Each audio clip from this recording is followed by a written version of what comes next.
£2 billion into adult social care because they recognise there is huge pressure building up. Well, that won't close the funding gap. It's been estimated it will be up to £2.1 billion by 2019-2020. Not me. Okay, not looking straight to you. Okay. And what that means is that fewer and fewer people are receiving the care that they need. And that need is increasing because the population is aging, not to mention austerity and all the rest of it. The population of the West Midlands is expected to, of over 65, is expected to rise by 19% in the next 8 years. But more and more, care is limited to those with the highest needs and the minimum requirement. And this situation will get worse if the government phases out the rate support grant, because then councils will be left with trying to fund adult social care out of a combination of council tax and the social care precept. They're allowed to raise a bit of the council tax just to spend on social care. That will create even greater inequality across the country because, of course, the poorer areas will find it that much more difficult to raise that money. Now, where does the money for adult care come from? Unlike healthcare, social care is commissioned by local authorities and usually provided by private agencies. So about half of care users have all their fees paid by the local authority or the NHS, and around 41% pay for their own care, and the rest get some help in between those two. Nationally, almost half of residential and nursing places and 20% of home care support are paid for entirely by self-funding by older people. And why this is so important is because that goes to subsidise social care for those that can't afford to pay for it. They cross-subsidise local authority places. Again, that means big disparity between areas where there are lots of people who can afford to fund themselves and areas where there are fewer. So the South East, 54% is self-funding. In the West Midlands, 39%. So a greater load on the on local authority spending. And we're talking about a lot of money here. In the West Midlands, it's about £2 billion a year goes on adult social care, which is about 35% of all the council spending in the West Midlands. The cuts mean that price has been the driving consideration for local authorities when they choose a provider. And that again is a problem because it should be the right balance between cost and service quality. Now let me say some things about people who work in adult social care. A very large number, in the West Midlands, 165,000 people work in social care, not all is residential, home care visits and foster care and so forth.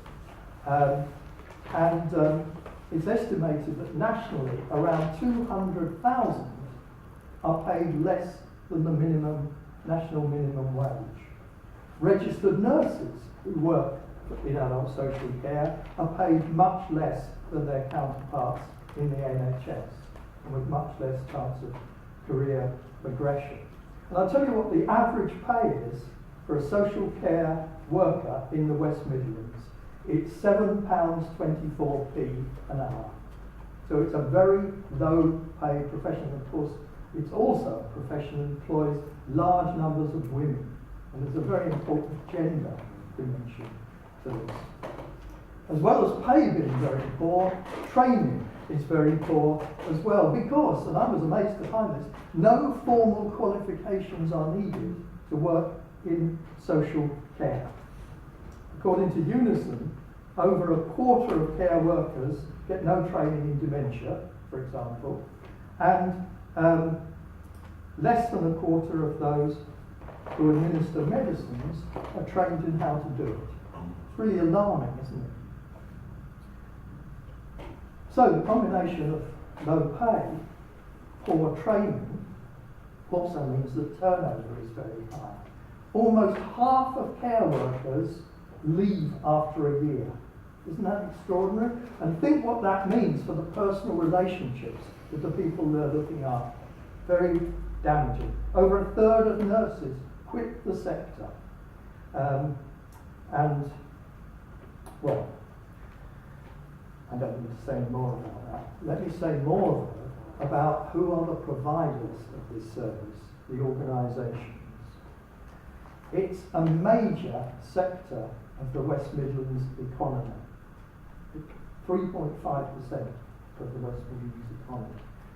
About more than £4 billion last year. And the crucial change came in 1990 when the government introduced the NHS and Community Care Act. And that act said, up till then, most adult care was provided by local authorities. But this act said that 85% of money that local authorities spend on care services had to be spent in the private sector. That created a huge new market for profit. Until then, almost all private provision was small family-owned care businesses with perhaps, if they were residential, a dozen or 20 beds. What happened after 1990 was big companies, many of them with no, in fact most with no connection at all with the care service, saw this as a place to invest to make profit. Big equity companies, many of them based in the Cayman Islands and places where it's very difficult to track down who owns them and so forth. And so, what they want is not little homes, they want big homes. So they bought up chains, but they also opened ones not with a dozen beds, but with 60 or 70 beds, much less personalised. So the picture now, the national picture, is that the market is dominated by a small number of large providers. The 10 largest providers account for 20% of the market. In 2015, nearly 20% of all care beds were provided by just 4 companies, the 4 biggest companies.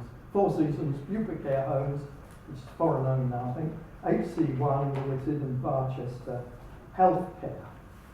And in the West Midlands, the biggest 2% of companies employ 37% of all the workforce in care services. So that's the extent to which it's run by big business. And of course, big business expects a lot of profit from their investment.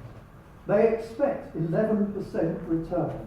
There's a wonderful piece of research on this by a professor at Manchester that is very interesting.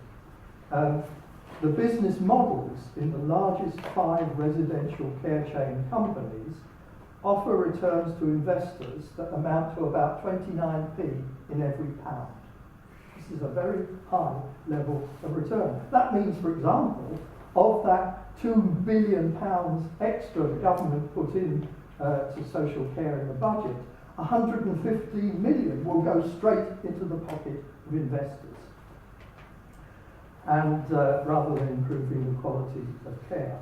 But ironically, the same government that has created this new social care market has now created a crisis of profit inside it.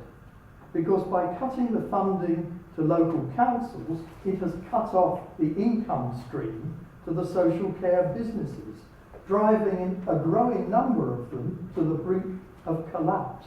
It's a real sort of classic case of how capitalism works. You might remember the huge scandal when Southern Cross went bust in 2011. That was a very big home care provider, almost a tenth of the national market.